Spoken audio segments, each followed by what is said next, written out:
자, 언론의 문제. 지금 한국이 이렇게 되고 있는 거 언론의 책임이 가장 커요. 윤석열이 그냥 미친놈이라고 쳐. 그걸 보도를 해야 되는데 못하는 거. 이번에 영국 가서 영국 언론이 보도하는 거 한국 언론은 보도 못하는 그 이야기부터 KBS 뉴스까지 이야기 한번 해볼게요. 황영호님 감사해요. 황영호님 감사합니다. 어저께 김건희 여사 미모에 푹 빠진 영국이라는 아시아경제의 이 고기정 기자가 거기 좋아하나 봐요. 김건희 여사 미모에 푹 빠진 영국 10년은 젊어 보인다 이런 헤드라인을 달아요. 이런 건 성희롱에 들어가는 거 아니에요? 우리 미모 이야기하고 하면 굉장히 불쾌하지 않습니까? 여성단체들? 그렇죠. 이런 기사 써도 돼요? 나도 마찬가지거든요. 내가 그런 이야기 했는데 아직까지도 이제 진보적이지 않은 보수 성향이 남아있는 진보에 계신 분들 일부는 얼굴이 예쁘네, 외모 칭찬하거든요. 저 그거 하지 말라고 말씀드렸던 이유가 이런 거예요. 초등학교에 갔는데 어린 아이들이 예쁜 애가 있고 좀 덜 예쁜 애가 있을 거 아니야. 선생님이 예쁜 아이한테 너 예쁘다고 하면 안 되는 거예요. 왜? 예쁘지 않은 아이가 상처받을 수 있거든. 그런 어떤 인권에 관한 의식이 없는 사람들 그럴 수 있는데 저거는 뭐냐면 영국에서도 알아주는 김건희 미모 이거 이야기하고 싶은 거잖아요. 저런 게 대한민국 현실 수준인 거고요. 사실 영국 언론은 김건희 여사는 포절 탈세 속 논란 속 인물. 영국 언론의 세세한 속에 이렇게 서울신문이 보도를 했었고요. 내가 이거 내일 방송에 써먹어야지 하고 링크를 이렇게 남겨뒀었거든. 삭제됐어. 저녁에 갔더니 삭제됐더라고. 이 기사에 우리 아까 돈다방 미스 리가 불쾌했죠. 그렇죠. 왜 양평 고속도로 얘긴 빠졌냐. 그렇죠. 그리고 그 데일리 메일이라는 회사가 언론사가 그러니까 우리로 치면은 썬데이 서울 같은 그런 느낌입니다. 그래서 그 다른 기사들을 보면은 뭐 어디 여자 총리의 뭐 각선미에 대한 이야기를 갖고 약간 그런 쪽을 약간 몰고 가는 것 같은 느낌이 드는데 뭐 김건희 외모 뭐 다 좋은데 그 기사 내용을 보면 시술 얘기를 하더라고요. 잠깐만 먼저 앞서가지 마요. 아직 보도가 네. 좀 이런 식으로 보도했다고 지금 여러분들 영어 잘하시니까 다 알아먹으시겠죠. 넘어가시고. 그러니까 문제는 영국 데일리 메일은 우리로 따지면은 약간 좀 황색 저널리즘적인 언론이라고 아까 말씀하셨고 주가 조작 사건도 언급이 됩니다. 근데 언급이 되는데 이 사람들이 세세하게 잘 몰라. 무죄를 받았다고 표현을 해요. 무죄가 아니라 지금 뭐 무혐의 어쩌고저쩌고 하는데 아직 이 사건은 끝나지도 않았어요. 근데 어쨌건 간에 영국 언론에서는 김건희에 대한 이야기를 해요. 근데 그 데일리 메일에서 했던 이야기에 오늘 그 댓글이 있어, 댓글이. 데일리 메일 댓글이 뭐라고 쓰여있냐면 첫 번째가 아까 윤장님 말하려고 하는 한국이 세계 성형수술의 수도라는 것과는 아무 상관이 없다. 성형의 수도? 그러니까 알잖아요. 우리는 김건희 얼굴 변천사를 알잖아. 미모 어쩌고저쩌고 이야기하지만 여기에 그 굉장히 중요한 용어가 나오죠. 비침습적 미용치료. 이 비침습적 미용치료는 의사들은 잘 알 거라고 보는데 아이의 임신을 했잖아요. 아이의 태아를 CT로 찍으면 비침습적인 거고 예를 들어서 그 양수 검사할 때 주사기를 넣어서 아이를 건드리면 침습적이 되는 그런 개념인데 여기서 말하는 비침습적은 뭐냐면 수술과 시술의 차이예요.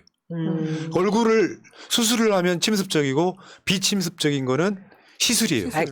쉽게 얘기하면 칼 됐냐 안 됐냐예요? 근데 봐봐 댓글이 어떻게 되어 있냐면 일단 그녀는 프리실라 프레슬리 엘비스 프레슬리의 부인을 연상케 한다.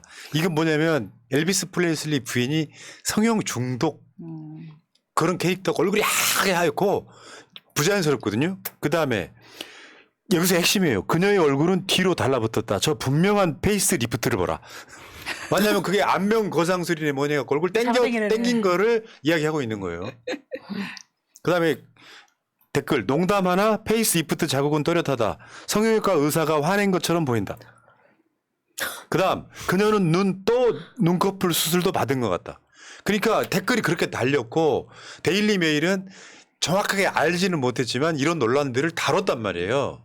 우리나라가 뭐 다른 나라 정상들 관련된 논란을 다 모르듯이 겉핥기식으로 다뤘는데 한국 언론은 김건희 미모 칭찬하는 보도를 쫙 두 언론 다 너무 짜증나고 화가 납니다. 그렇죠.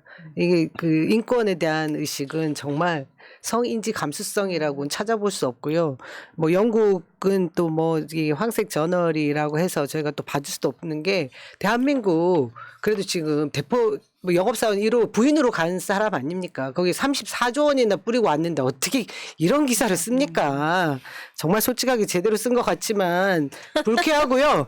그리고 우리나라에서 또 언론사에서 그걸 받아가지고 미모 이야기를 하는데 또 왜 우리 여성단체에서는 이것에 대해서 항의를 안 합니까? 이런 기사가 남발돼도 됩니까? 아무리 김건희가 여성, 남성 성을 떠나서 그래도 우리가 알기로는 여성으로 알고 있는데 이런 식으로 해도 됩니까? 여성 지금 단체들은 제가 화가 나는 거 맞죠? 네, 선택적 분노를 하고 있죠. 만만한 곳만 지금 분노를 하고 있습니다. 만만한 곳에만. 그 뭐 언론 자체가 수준이 낮다 보니까 그렇잖아요. 대한민국 망하면 윤석열 책임이 아니라 언론 책임이라는 얘기가 있잖아요. 이거 있잖아. 무슨 언론이 있어서 윤석열 따라가잖아요. 기자들이. 질문을 못 한다는 거잖아요. 현안에 대해서. 그러면 배제시키니까요. 이런 등신 같은 것들이 대한민국 언론이잖아요, 지금. 야, 참 골 때리는 게 나도 수사받는 거 많어. 엄살 안 부리는 것 뿐이에요. 진짜 어저께 그저 검찰로 넘어갔다는 문자가 와요. 그러면 그게 인간적으로 겁나지 않겠어요? 우리는 심지어 언론도 아니에요. 그 상황들을 우리가 겪잖아요. 근데 이게 김건희에 대해서 따라가는 애들이 그 친분 쌓고 돌아오는 거잖아요. 그걸 기레기라고 하는 겁니다. 그 모든 거를 윤석열과 이재명은 다 나쁜 사람 같은 양비 양실론으로 몰아가지고 정치 혐오 만드는 것도 다 그런 애들이 하는 거예요. 윤석열 쉴드 못 치겠으니까 이재명 대표 의혹은 어마어마하게 부풀리고. 이게 대한민국의 언론의 현실인데 한국 언론은 못하고 영국 언론은 하는 이 역 같은 세상. 아유. 자, 그 다음에, 박민희가 KBS 사장이 되고 나서 이소정 앵커가 인사도 없이 바뀌는 그 며칠 동안 정말 놀라운 새끼들이더구만. 딱 그런 거예요. 그러니까 지금처럼 옛날처럼 전두환 대통령은 이렇게는 못해도 막상 보면 빨아주는 것들이에요. 이번에 영국 간 거, 열심히 빨아주고 있더라고. 아주 헐게들 아주. 가서 마차 탄 거 말고는 한 게 없는데 어떻게 5분 40초를 이보세요. 34조 퍼줬잖아. 마차값이 비쌉니다. 이게 말이나 되는 겁니까? 첫 번째로 이게 중요한 뉴스였던 것도 아니고 사실 여기에 따라간 이상민 장관 우리 민원 정부 14 이거에 대해서 먹통된 거 사과나 했습니까? 거기에 대해서 뭘 했는지 원인 제대로 찾았습니까? 이런 거에 대한 보도는 하지도 않고 5분 40초간 김건희 얼굴 내보내고 이게 말이나 됩니까? 대한민국이라고 하는 사회가 갖는 한계일 수도 있고요. 저 대단한 사람이겠어요? 그냥 여러분들이 느끼는 공포심보다 좀 공포를 덜 느끼는 사람이에요. 어렸을 때부터 봐왔던 그 일종의 그런 것들의 일상화?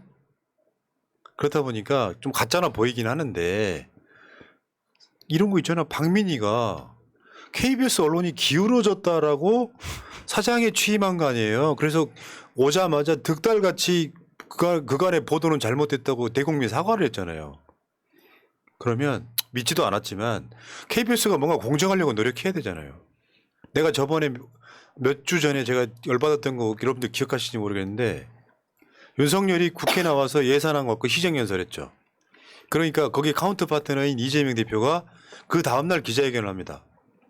언론사들이 아예 다루지도 않았어. 그거 다뤄준 뉴스 하나가 채널의 A 뉴스였습니다. 그것도 비판적으로. 이재명 돈만 쓰려고 한다. 이게 어마어마해. 물론 뭐 다행인 것은 KBS 보는 사람은 우리 진영에는 없다는 것이 문제지만 어찌됐건 봐봐요. 이번에 그거 나왔었죠. 뉴스를 했는데 미디어 오늘 노지민 기자 보도죠. 5분 40초간 이게 윤석열이 가장 화려한 의전을 받았다 이 이야기는 뭐냐면 아까 제가 말씀드린 거랑 아주 같은 맥락인 거죠. 영국으로부터 국빈 방문해서 정말 어마어마한 대접을 받았다 이런 거 아니에요? 5분 40초간 그게 얼마나 훌륭한 의전이었는지를 설명했다는 거예요. 보통 뉴스 한 꼭지에 1분 40초에서 한 2분 10초 정도 되거든요. 그러니까 어떤 가치평가 없이 영국으로부터 얼마나 훌륭한 대접을 받았는지를 홍보하고 있는 거예요. 예전에 노무현 대통령이 국빈 방문했을 때 아주 단신 처리했던 거하고 완전히 비교되죠. 그리고 저는 KBS 뉴스가 이제 더 이상 뭐 뉴스로서의 가치를 완전히 상실했다고 보는데요. 왜 기자들이 어떤 그 기사를 얘기할 때 막 얘기를 한 다음에 그런데 약간 반어적인 약간 기자로서의 뭔가 이렇게 얘기를 하지 않습니까? 우리나라 언론에 나오지 않지만 지금 유튜브 같은 데 보시면은요. 김건희 어떤 센터 본능이라든가 아니면 이런 그 의전 실수가 엄청나게 많이 나오거든요. 그러면 이 의전 실수가 나오게 된 이유가 뭡니까? 제대로 된 어떤 의전 비서관도 없었고 그 의전을 다루던 김승희가 문제가 터져서 그거를 무모하려고 막 마약 사건 터뜨리고 줄 알았습니까? 그러니까 지금 용대실에 지금 용산에 제대로 된 의전 비서관이 없어서 이렇게 의전 실수가 있다. 이런 부분은 좀 더 어느 정도 찍어줘야 되는데 그 짓조차 안 하고 있더라고요. 그러니까 그 문제는 그런 것들이죠. 이 순방에서 34조를 퍼준 이야기는 안 해요. 네. 영국이 왜 윤석열을 아무 생각 없이 대접을 했겠는지에 대한 맥락도 설명을 안 해요. 윤석열이 훌륭해서 국빈 초청한 게 아니라니까 코로나 때 남아도는 비용들을 한국 대통령이라는 이름으로 불러들인 것 뿐이에요. 그리고 그냥 하지는 않죠. 저번에 빈살만이 윤석열 숙소까지 찾아와서 직접 운전했다는 이야기도 마찬가지입니다. 한국이 사우디한테 퍼준 게 있는 거예요. 이거 분석 안 하면은 일개 유튜브보다 못하지 그게. 그리고 대한민국에 지금 나는 이런 걸 권하고 싶어. 집에 있는 텔레비전 다 일제 다 없애. 나 더 열받는 게 뭔지 아세요? KBS 수신료를 따로 내는데 나는 케이블을 보고 있어. 전봐 저 지상파잖아 지상파 저 공중파라 그래서 옛날에는 안테나 세웠잖아요. 그러면 지금 DTV 디지털 TV 같은 경우는 서울 같으면 관악산 중개소에서 내리 꽂아요. 그거 직접 받으면 진짜 화질 좋아.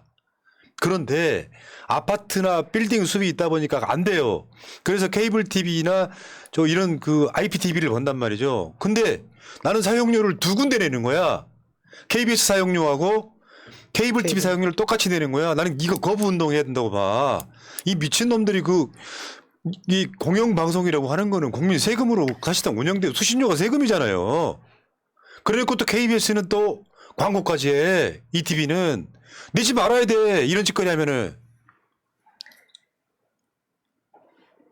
이씨.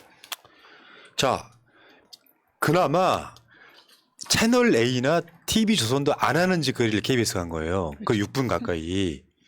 진짜 중요한 거 이런 거잖아요. 지금 뭐 저 미디어 오늘에서 나온 자료 사진인데 저런 것도 다뤄줘야 될 거 아니에요. 오늘 또 전산망 장애가 났어요. MBC, SBS, JTBC 이렇게 보도를 한단 말이죠. KBS는 그것도 안 한다는 거지. 저 행정망 불통 저게 얼마나 심각하냐면요. 저희가 지금 이제부터 공직자 후보 검증을 위한 서류를 다 떼야 돼요. 제가 그래서 구청을 가고 뭐 저기 경찰서를 가고 하는 동안 그 서류가 나올지 두렵고 아주 걱정이 되는 거예요. 좀 기다리셔야 됩니다. 이런 말 들으면 가슴이 철렁하고요. 거기 직원이 이것도 왜 에러 나지? 이런 거 보면서 왜 저희가 이걸 걱정해야 되냐고요. 이런 지금 세상에 살고 있습니다. 자, 공정방송 내세우면서 낙하산 사장 보내가지고 땡뉴스 하는 게 맞아요. 왜 윤석열이를 극우라고 하냐면은 보수 진보 이런 걸 떠나서 네가 비판했던 거를 똑같이 하지 않는 것이 대통령이어야 해요. 보수 진보의 문제가 아니라. 문재인 정부 때는 진보 쪽 사람들이 KBS는 왜 저렇게 삐딱하게 방송하나 했던 시절이었어요. 전혀 KBS가 친민주당 친문 방송이었다고 생각하지 않습니다. 그 실리를 제가 몇 번 사례를 든 적이 있잖아요. 황교안의 광화문 집회는 보도하면서 문재인 대통령이 북방외교에 뭐 30조 무슨 MOU 이야기는 보도를 안 하는 이야기를 내가 해드린 적이 있잖아요. 저는 그런 생각도 들더라고요. 28일 날 이제 그 프랑스에서 2030 엑스포 유치 결정이 나지 않습니까? 그런데 지난번에도 말씀을 드렸지만 이번에 빈살만은 프랑스로 가지 않습니다. 왜냐하면 분위기가 아마 여러분들도 다 접하시겠지만 우리나라가 지금 3위까지 밀리고 있다는 얘기가 있거든요. 과연 언론에서 28일 그러니까 우리나라 시간으로 29일이겠죠? 만약에 2030 부산 엑스포가 되지 않았을 때 언론이 무엇으로 쉴드를 칠지가 굉장히 궁금합니다. 외유를 뭘로 또 실지 칠지. 어떤 보도로 또 포장을 할지 궁금합니다. 이게 다 새날 탓이라고 할 수도 있어. 우리가 부산 엑스포를 유치할 수도 있었는데 계속 반대를 해갖고 아니야. 나는 부산 엑스포 유치했으면 좋겠다고 수도 없이 이야기한 사람이에요. 그럼요. 근데 가능성이 없는 거를 저걸 팔아가면서 해외여행 다니시는 분한테 비판했던 건 전뿐이고요. 그 여러분들 그 굉장히 많은 사람들이 노무현 대통령이 영국 국빈 방문했다는 거를 기억 못 하시는 모르시죠. 분들이 꽤 있죠. 왜? 왜 기억 못 하겠어요? 보도를 안 단신 하니까. 처리하고 뭐 언론이 날려버리고. 보도를 안 해서 네. 그랬던 거예요. 그렇죠. 그래서 지금 보면 박근혜 때도 국빈 방문이 있었고 노무현 대통령 때도 국빈 방문이 있었고 문재인 대통령 때는 코로나 때문에 거의 그런 걸 못했다고 못했죠. 보신 게 맞고요. 근데 그 KBS가 이번에 미디어 오늘이 보도를 세상에 저걸 다 시간을 재고 있다는 게 영국 국빈 방문 KBS 보도 노무현 대통령 1분 40초 근데 박근혜 대통령 딱 한 꼭지였다는 거죠. 국빈 방문 때 선명하게 기억나는 장면 있잖아요. 한복 밟고 넘어지는 장면 네, 때문에 맞죠, 맞죠. 했다는 기억은 나요. 박근혜 2분 58초 이건 두 꼭지였다는 뜻일 거고요. 윤석열 5분 40초는 최소 세 꼭지 이상 했다는 이야기인데 왜 어떤 잘못된 지점에 대한 비판 안 하죠? 야 KBS 박민아 니들이 우리보다 나은 게 뭐야? 아유 등신들 정말 여기까지 하겠습니다.